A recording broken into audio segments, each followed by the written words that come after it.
It is no secret that one of the most popular hobbies that grew over the years is photography. With the introduction of digital technology and smartphones, this very expensive hobby became a very accessible pastime for everyone. Game begin. Hi, welcome. I am Techie, your friend, teacher, and companion for this journey. I'm sure you have many questions about photography. Today, I will be with you to guide you through photography's basic processes and principles. Are you all set? Let's go!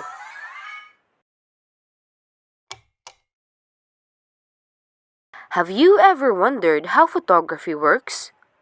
Well, your guess is right. It has something to do with light. Photography works through the science of optics.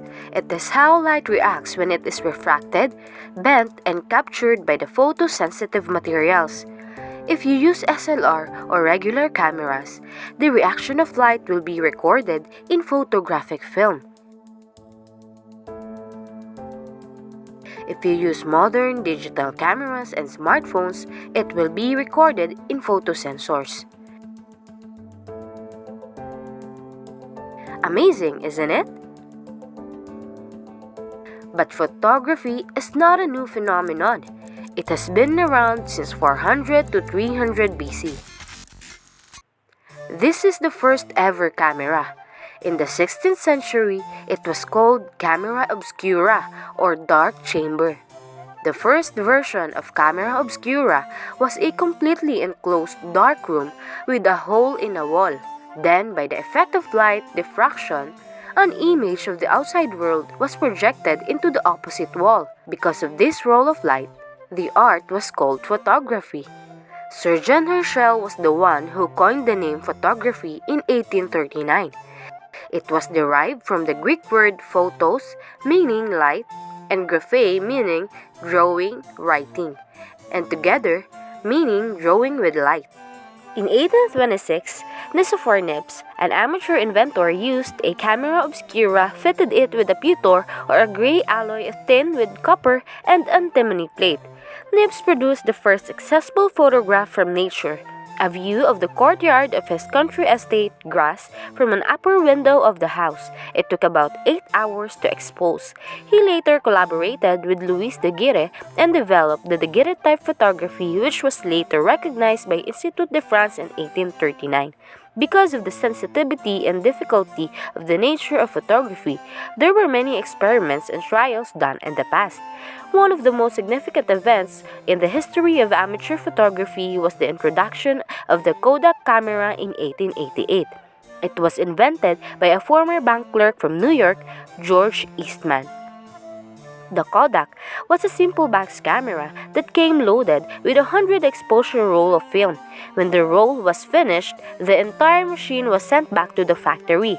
There, it was reloaded and returned to the customer while the first roll was being processed. This development in the camera industry paved the way for photography to be one of the most popular hobbies in the world. But because of the high cost of good equipment, developing and printing, only few people did this professionally. Now, with the advent of smartphones, photography has become cheaper and more accessible to everyone. Pictures can also be printed quickly through computer printing without having to undergo the complicated process of developing films. The question, however, is, how do we take good photos? Whether we use high-end cameras, instant cameras, or just smartphones, good photographs takes basic principles to follow. Photography is simple. The person behind the equipment is what matters. Seeing well is very important. Seeing well means being able to combine all the elements well, like your subject, light, and composition to create a good image. In this journey, we are going to talk about those three things. Are you ready? Fasten your seatbelts! First, you have to find your subject. I'm not talking about math, science, or history. The subject is what you want to shoot. It can be anything that you find interesting, like plants and flowers, animals, people, or even inanimate objects around you. Anyway, Just choose what you want to choose and practice many times until you find what you really like. Now, what's next? The second thing we will talk about is lighting.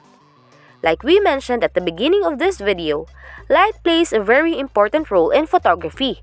Without light, there will be no photography at all. Lighting is a key factor in taking photographs. It determines not only brightness and darkness, but also tone, mood, and atmosphere. So, it is necessary to control and manipulate light correctly in order to get the best texture, liveliness of color, and radiance on your subjects. Photographers use a wide variety of lights and lighting setups depending on the shoot. In outdoor shoots, it is common to use only natural light, although some artificial lights or bounces can be strategically placed. The use of flash as a source of artificial light is the most common practice of photographers due to its portability. Let's begin by positioning our light. Where your source of light is coming from has a huge impact on how it falls on your subject. Putting the light in front of the subject or originating from behind the camera and pointing directly onwards gives very flat lighting. It will also cause shadows to fall into the background of the image. It produces a flat image with little or no depth or contour. Side lighting produces a far more interesting light, as it shows the shape of the subject much more and casts it in a partial shadow, giving it a more dramatic look with deep shadows and a lot of depth. This look is very specific with emotional and moody undertones. Lighting sourced from the back of your subject gives an alternative effect.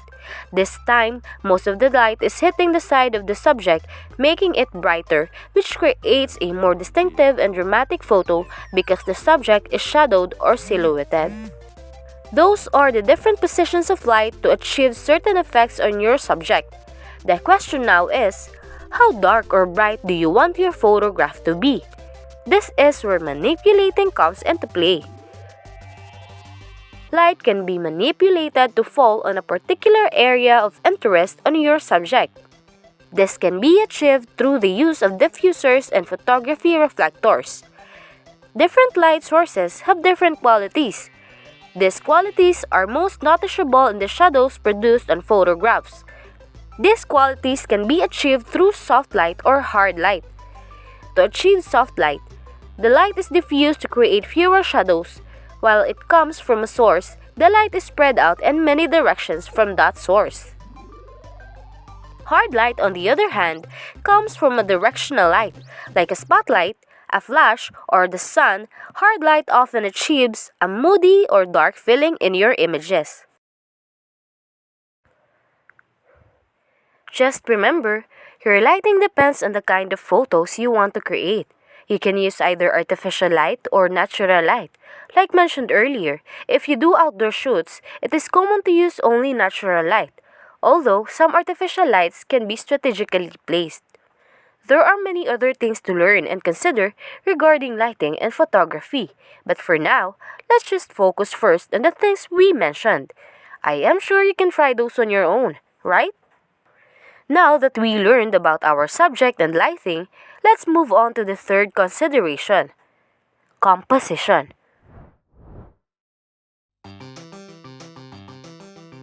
Composition is how the elements of a photo are arranged. It can be made up of many different elements or only a few. It is how the artist puts those things within a frame that help a photograph catch attention to tell a story. These elements are lines, shape and form, value, space, texture. The principles of composition, on the other hand, are rhythm, balance, proportion, emphasis, harmony, variety, and movement. Each of these can be combined and manipulated to create more aesthetically great images. Keep in mind also to explore different angles or distance of the camera to the subject. The position of your camera can make a big difference in the image. Like I said, photographs not only show images, they can tell stories as well. Do you know that in the Philippines, photographs were first used as a medium of news and information. During the time of colonization, photography was used to tell about our culture and identity, which proved that we had our own distinct society. It was used as an instrument for anthropology, as a means of asserting social status, as an implement for historical documentation, as a device for communication, as a material for propaganda, and as a source of ideas for illustrations and engravings. Throughout the years, our country produced countless photographers who wield their cameras for different purposes, one of whom is a multi-awarded photographer who for 3 straight years was named one of the most influential Asian photographers by Invisible Photographer Asia. He won the National Book Award from the Manila Critics Circle twice for his books Kasama and Brotherhood. He is no other than Mr. Alex Baluyot. And we are lucky to have him here as our guest. Yahoo! Who introduced you to photography? Lumaki ako sa isang middle class family. At that time, noong 60s, meron kami subscription ng Life magazine. Tapos ang specialty nila was the photo essay. So you would get the magazine, I think on Sunday, kasama ng Sunday Times. Doon una akong na-expose sa, hindi lang sa photojournalism, pero kung hindi rin dun sa art ng photo essay, yung expression. So, ayun, dun na nag-umpisa. About that time, a little while later, yung eldest brother namin, si Butch, finally nagsawa na yung eldest brother ko. Trinade niya yung buong system para sa isang camera. Meron yung kaibigan niya, isang Nicormat. So kaming 5 magkapatid, experiment na kami. Basta nandun lagi yung camera, ganyan. So dyan na nag-umpisa. What are your usual subjects? Nung una, yung first job ko sa Philippine Nuclear Power Plant. Hindi. Ang first job ko was sa studio pala muna. Sa studio ni John Chua. Pumasok ako doon. Pinasok niya ako kasi paalis siya pupunta siya ng Amerika. So ako yung pinalit niya. So ako, hindi ko na-typean yun. Hanap pa ako ng iba. It so happened, yung client nung ad photo, personal manager ng Philippine Nuclear Power Plant. Nakuha ko. Tapos from there, yun medyo okay sa akin yung trabaho na yun kasi industrial photography, kinukunan mo yung pag-build ng nuclear power plant, medyo interesting no? Pero at the same time, nagkaroon ng controversy yung nuclear power plant. Di ba? Pinasara yan Na-connect na ako sa mga political groups. Ibig sabihin. So unti-unti napupoliticize ako. Ano ba to? Ano ba ito nung napasukan ko? Di ba? So, yun yung siguro pag-sibol ko bilang isang, masasabi kong aktivista na rin, ganyan, naging na rin ako. Tapos, naging aware na ako masyado sa martial law, yung mga... Yun, nagsara yung nuclear power plant, nawalan ako ng trabaho, di ba? So, naghanap ako ng bagong trabaho. Yung mga nagko-cover at that time, dun sa power plant, puro of course, yung photojournalists and journalists would come and try to do a story. Nakikita ko yung kilos nila. Tapos nalalaman ko na yung mga outlets, the newspapers. And then I learned about the Associated Press and United Press International, which is called a wire agency. Is photography only a hobby or your profession? Kasi after yung hobby, more of profession na siya. Kasi practical lang siya. Di ba? Paano ba ako kikita dito sa hobby ko? Yun sila Butch, yung mga kapatid ko, they started doing blow-ups. It was called the blow-up then, yung mga family portraits na pinapalaki, ganyan. Doon siya nag-umpisa. So nagtayo siya ng sarili niyang studio. Kasi yun nga iniisip mo na nga, how do you turn it into a profession, di ba? Ako naman, tumalon na ako, yung blind faith talaga, pipikit ka, tapos tatalam ka na lang. Bahala na. Ganun yun.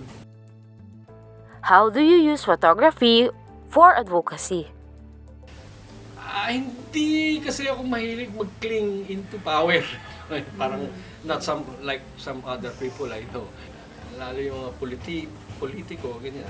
Pero yun nga, ayoko mag-cling din sa gusto ko mag-move on sa ibang, I want to try something else. So, 8 years na namin ginagawa yung ARMK. And of course, obviously, if you don't have pictures, sabi nga nila, of the event, it didn't happen. Kailangan may document yan. Actually, yung isang inspiration ko, isang inspiration ko dun sa ARMK was Medicine Sans Frontier, which is Doctors Without Borders, they're called. No? They're like the Red Cross, but not exactly like the Red Cross. Okay? Doon nag-umpisa yung Medicine Sans Frontier during the 70s. Ang ngayon, napakalaking organization. You can look them up. No? Just Google them. Yun, inspired ako dun sa ginawa nila. Yun, ganun din yung inisip ko sa ARMK. Why not an organization that can give humanitarian food aid but in a different manner? Hot meals. And I use photography obviously to show the people na ito yung ginagawa namin. So once we start a mission, a feeding mission, umpisa na ako, sinushoot ko. You can look at our FB page. No? And basically, yun din yung ginagawa ng mga freelance photographers. You know? I mean, yung mga bata. What is your advice to aspiring photographers? Going up that ladder. Isang rang ba? Isang tapakan. Akyat. Unti-unti lang yan. Hanggang umabot ka dun sa kung saan mo gusto pumunta. Ganun siya. So, yun. Persistence para sa mga batang nag-ano. Huwag kayong makinig sa kahit kinino. Pakinggan mo yung vision mo, sundan mo yung vision mo. Kung hindi, madidiskaril ka sa gusto mong gawin. Pupunta ka rin sa wag, madidiskaril ka eh. Focus ka dun sa gusto mong gawin, gusto mong abutin. You've heard the man, so better remember his advice. To sum up our lesson, let's see if we can apply what we learned in some easy activities I prepared. Bring out your cameras or phones, and let's have fun!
Did you enjoy the activities? Well, just keep on practicing and exploring. I'm sure you will do well in the near future.